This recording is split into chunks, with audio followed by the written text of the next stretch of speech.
Oke, baik. Assalamualaikum Ibu Fatmawati. Waalaikumsalam Ibu.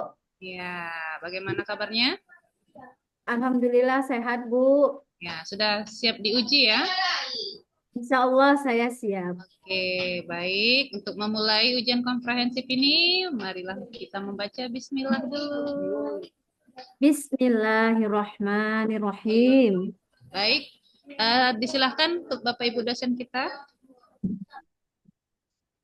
Oke, baik. Terima kasih kepada Ibu Eva, Ibu Erna, Bu Rahmawati siap, Bu Fatmawati siap diuji. Siap Pak, Insya Allah. Oke, baik. Eh, kita langsung ya, Bu. Ya Pak.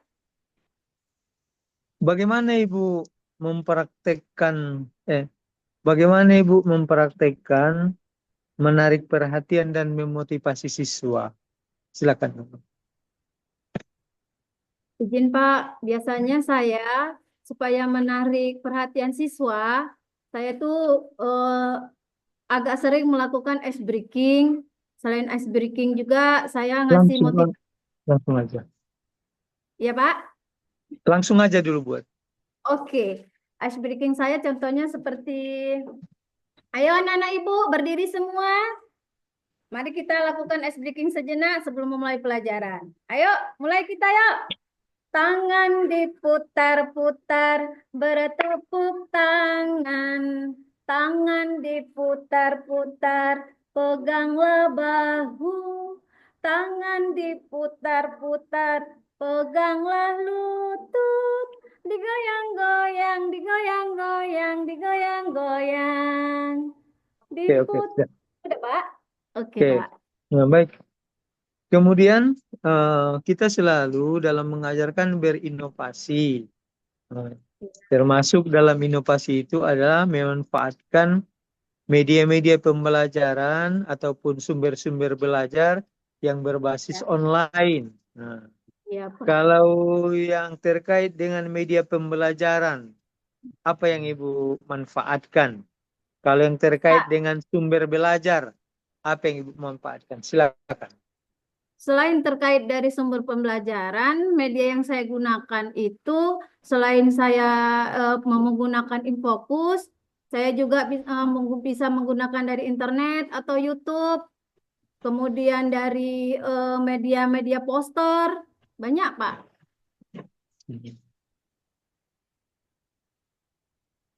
Oke ya. Apakah Ibu juga memanfaatkan misalnya media-media bacaan yang ada di yang online? Iya Pak, seperti kisah-kisah para Rasul, saya juga menggunakan itu, media bacaan itu Pak. Itu juga disuruh ke anak-anak untuk membaca itu. Atau misalnya Ibu sarankan atau perintahkan baca, lihat ini, linknya ini gitu. Ya, kadang saya share di grup di grup kelas gitu. Linknya saya share, saya suruh anak-anak itu buka di rumah, kemudian pada pertemuan berikutnya saya ulangin apakah mereka sudah membukanya, saya tanyalah mereka satu-satu siapa yang bisa menjelaskan tentang link yang saya bagikan itu, begitu Pak. Saya minta Oke, oke. apa. Oke. Nah, baik. Eh, dalam pembelajaran itu ada di dalam modul kita ada 3 gaya belajar siswa.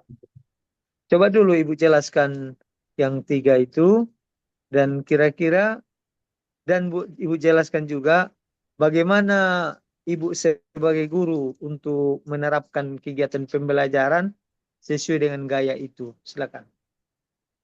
Gaya belajar itu seperti misalnya gaya belajar visual. Gaya belajar Hmm. visual itu kan melihat.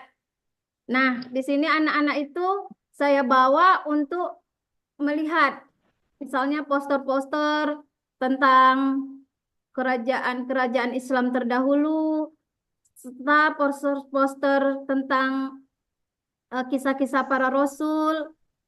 seperti animasi begitu kan Pak melalui Canva.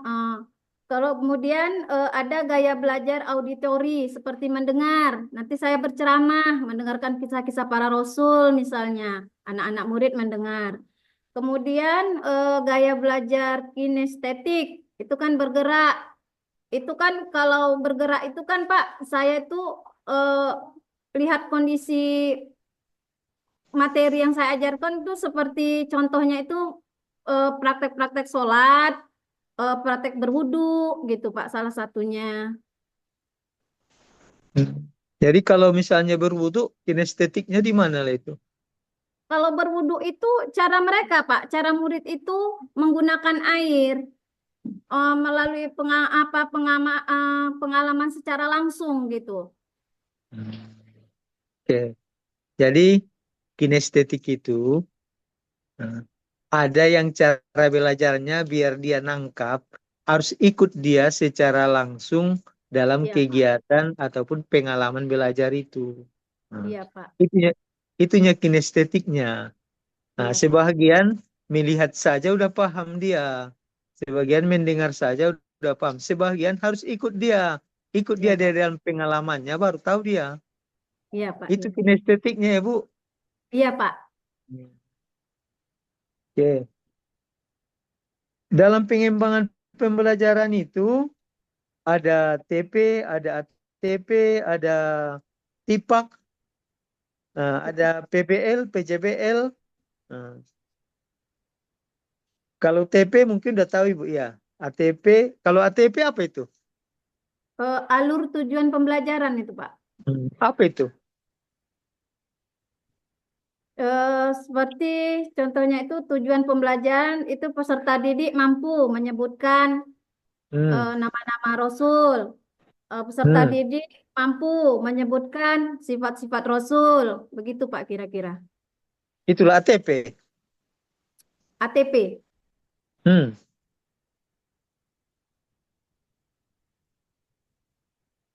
Iya, Iya Pak. TP itu kan, kalau TP itu kan di situ ada situ satu kompetensi atau Iya. kemampuan kan. Nah, terus kan masih ingat dulu waktu kuliah ada istilah audience, behavior, condition, dan decree. Masih ingat? Kalau merumuskan tujuan dulu kan ada itu istilah-istilah itu. Iya. Ingat Pak, lupa-lupa tapi Ah, udah jadi ini lupa. kan behavior. Behaviornya itu kan perubahan itu. Iya Behavior Pak. berubah apa? Itulah kompetensi itu. Jadi ATP itu kan tahapan-tahapan untuk mencapai TP itu. Kan pengimbangannya dia, Bu. Apalah semacam bisa apa namanya pengimbangan dari TP itu. Kalau misalnya tujuannya, apalah contoh tujuannya? Tujuan pembelajaran yang Ibu buat apalah contohnya? Tujuan pembelajarannya adalah peserta didik itu mampu Mampu apa? mampu untuk melakukan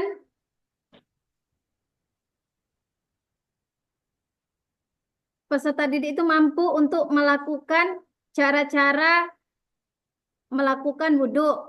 Peserta didik itu mampu melakukan cara Ada. Jadi kan di situ ya Pak. melakukan cara-cara wudhu. Nah, apalagi kira-kira yang Ibu kembangkan tetap dalam lingkup melakukan cara-cara wudhu. Nah, itu kan di situ itu TP-nya itu. Iya. Nah, Dari itulah. gerakan anak itu Pak, saya lihat dari gerakan anak itu melakukannya dari awal sampai akhir. Begitu Pak, saya bawa plit ke keran air, saya praktekkan satu-satu, saya lihat gerakannya, bagaimana dia dari awal sampai akhirnya itulah saya lihat, saya perhatikan. Kalau salah saya bimbing. Apa bedanya PBL sama PJBL, Bu? Kalau Apa beda PBL sama PJBL? Kalau PJPL itu kan menghasilkan proyek, Pak. Kalau PBL Hmm. itu tidak, Kalau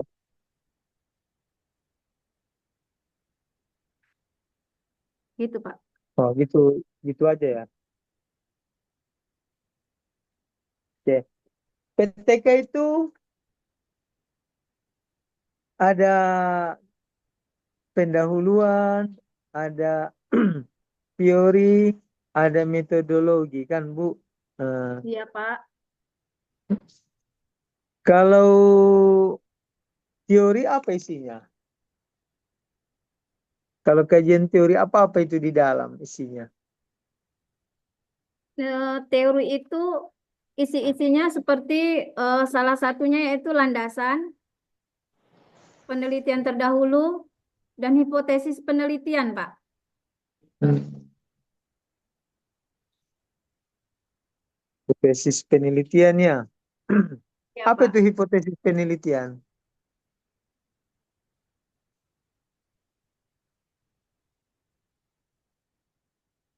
Hipotesis penelitian itu contohnya seperti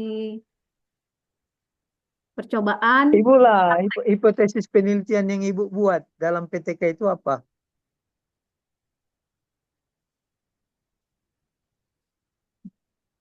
Gimana, Pak? Apa hipotesis penelitian yang Ibu buat dalam PTK yang ditulis itu?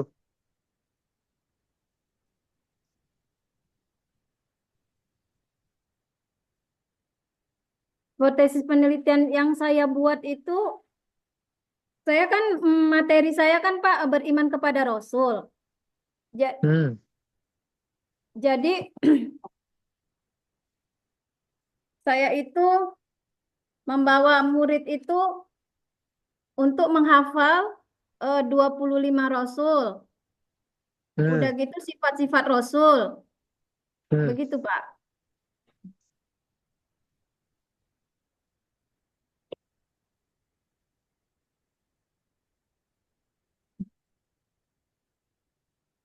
Kan materi saya itu kan penerapan metode role playing untuk meningkatkan pemahaman dan pengalaman nilai beriman kepada Rasul Allah di kelas 5 SD Negeri 10 1933 Perbaungan. Hmm. Itu ya. Oke. Iya, Pak. Eh, coba dulu Bu, baca dulu Quran surah Al-Zalzalah ayat 1 2. Iya, Pak.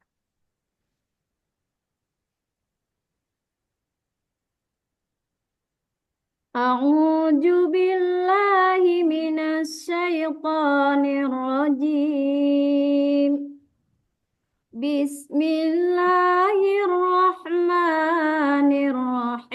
Bismillahirrahmanirrahim. Idza zulzilatil ardu zilzalaha wa akhrajatil ardu asqalaha. Sadaqallahul azim. Dah. Baru tulis ya satu ayat saja, baru tunjukkan sama Bapak. Iya, Pak.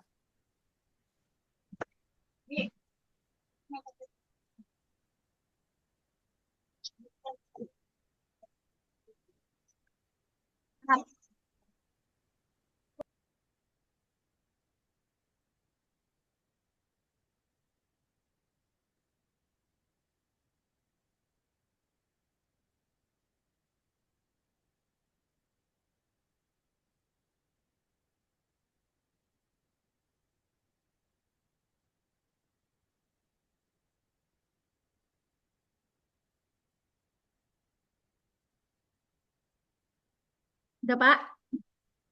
Dah, tunjukkan. Ini, Pak.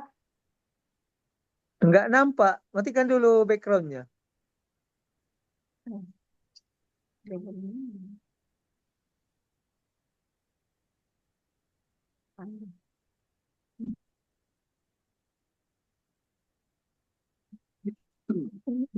Nggak nampak ya, Pak? Oke, sudah bisa kita lihat.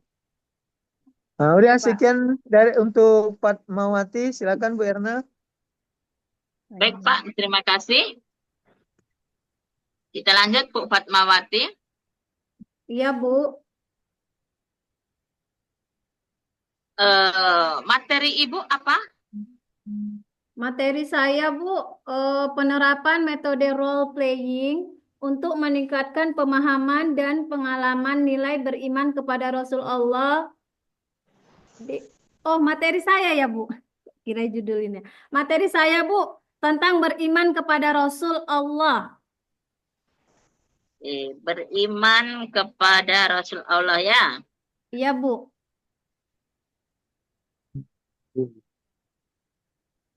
Nah, beriman kepada Rasul Allah. Bagaimana cara Ibu mengintegrasikan berpikir kritis dalam pembelajaran beriman kepada Rasul Allah ini? Saya mengajak murid. Saya mengajak murid untuk memahami berpikir kritis dalam konteks ini bukan berarti meragukan atau gimana ya? Maksudnya saya itu kepada anak murid itu mengajak mereka bagaimana supaya mereka mengerti, hafal tentang 25 Rasul itu dan 4 sifat-sifat Rasul itu. Jadi cara saya menganalisisnya itu memahami secara mendalam dulu kisah-kisah Rasul itu dan mengambil suri tauladannya saya terangkan kepada anak-anak. Nah, contohnya misalnya kayak seperti nama-nama nabi itu saya buat supaya semenarik mungkin kepada mereka supaya cepat hafal tuh saya buat dalam bernyanyi misalnya. Empat sifat Rasul itu pun saya pakai dalam bernyanyi. Itulah saya buat ke anak-anak itu, Bu. Baik. Itu kalau critical thinking ya, Bu. Iya, Bu. Terus bagaimana cara Ibu mengembangkan cara berpikir tingkat tinggi atau HOTS dalam pembelajaran? Sehingga pembelajaran itu nampak lebih kreatif, lebih enjoy dirasa oleh anak-anak. Saya itu kalau kira-kira terlalu sulit, saya kumpul anak-anak itu, Bu, dengan bahasa atau kata-kata yang mudah dipahami mereka. Kalau misalnya sesuatu yang tingkat tinggi itu, nggak mungkinlah saya paksakan ke anak-anak itu harus tahu gitu. Jadi cara saya itu menganalisisnya dengan cara mengevaluasinya gitu, Bu. Memahami kondisi anak-anak tersebut dulu lah, Bu, gitu. Saya pahami dulu kondisi mereka, baru saya ajarkan bagaimana kemampuan mereka semestinya. Walaupun pelajaran itu misalnya sampai tingkat tingkat tertinggi lah gitu misalnya. Cara berpikirnya itu, Bu, saya lihat gitu. Karena kan berpikir anak-anak itu tidaklah sama. Baik. Terus Bu, bagaimana untuk mengintegrasikan materi beriman kepada Rasul Allah ini dalam kehidupan sehari-hari yang berorientasi pada moderasi beragama? Gini, Bu, dalam moderasi beragama itu kan di dalam sekolah itu kan peserta didik itu kan tidak hanya yang beragama Islam saja, ada yang beragama lain. Jadi supaya jangan salah-salah ataupun gimana itu untuk saya itu mengusahakan itu cara pembelajaran itu supaya jangan menjadi ejekan itu kan kadang kan agama lain itu kan menyimak juga gitu Bu kadang nengok dari jendela atau apa jadi saya mencegah supaya jangan terjadi konflik dengan memahami dan menghargai perbedaan itu jadi antar anak-anak yang berbeda ini bisa saling paham gitu kemudian membangun sikap harmonis atau toleransi gitu di anak-anak itu. Jadi apa-apa yang saya sampaikan ke kawan yang berbeda agama itu dia tuh bisa menerima gitu. Jadi tidak terjadilah bahan ejekan atau konflik gitu tadi, Bu. Karena kan di dalam sekolah umum itu tidak hanya Islam semua, pasti adalah agama lain non-Muslim misalnya. Oke. Bu, dalam Ibu mengajar itu pasti menggunakan modul ajar kan, Bu? Modul ajar, iya Bu. Apa bagian-bagian dari modul ajar yang Ibu buat itu? Tujuan pembelajaran, metode pembelajaran, kegiatan pembelajaran. Nah, dalam tujuan pembelajaran itu ada apa saja, Bu? Komponen-komponen dalam tujuan pembelajaran itu apa saja, Bu? Ada kognitif, afektif, dan psikomotorik. Ya, coba dijelaskan. Tujuannya apa itu? Eh, Kalau kognitif itu pengetahuan, Bu, cara berpikir. Kalau afektif, dia sikap. Bu, tujuan pembelajaran. Tujuan pembelajaran beriman kepada Rasul Allah itu apa? Tujuan. Tujuan itu Siswa kan siswa mampu, dapat atau apa gitu kan? tujuannya, Bu, siswa mampu menyebutkan 25 rasul. Dan siswa mampu menyebutkan 4 sifat rasul-rasul. Itu saja? Iya, Bu. Kemudian siswa mampu membedakan perbedaan antara nabi dengan rasul. Baik. Nah, dalam modul ajar Ibu, apakah ada LKPD? Ada, Bu? Ya. Apa isi dari LKPD itu, Bu? LKP. Lembar kerja peserta didik, Bu. Iya, Contoh, isinya apa saja? gini, Bu. Siswa menyebutkan nama-nama rasul. Siswa menyebutkan 4 sifat rasul. Begitu, Bu.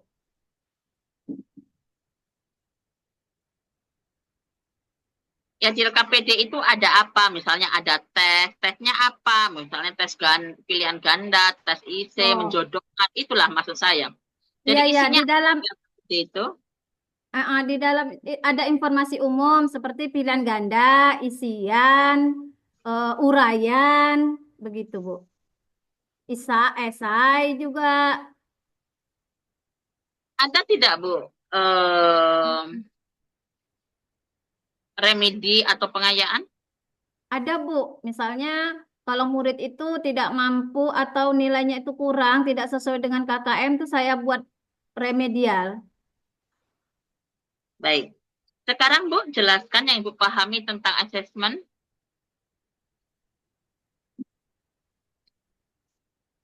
Asesmen itu adalah penilaian. Penilaian. Oke. Apa instrumen asesmen yang biasa Ibu gunakan?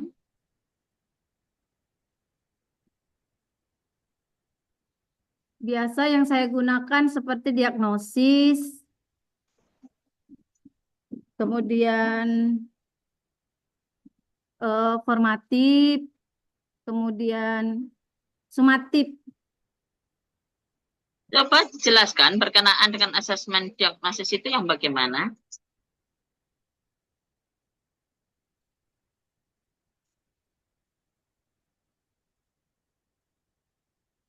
Diagnosis tadi ya, Bu.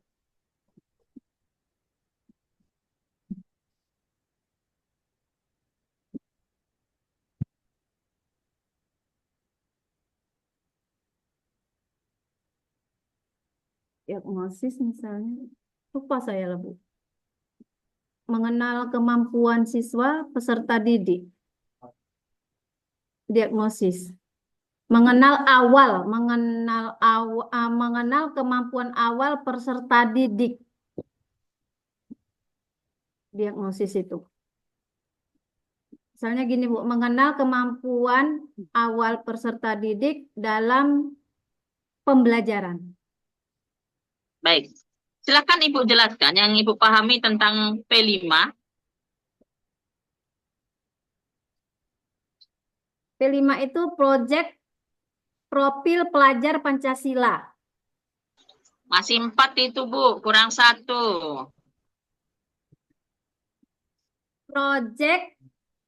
Proyek penguatan profil pelajar Pancasila.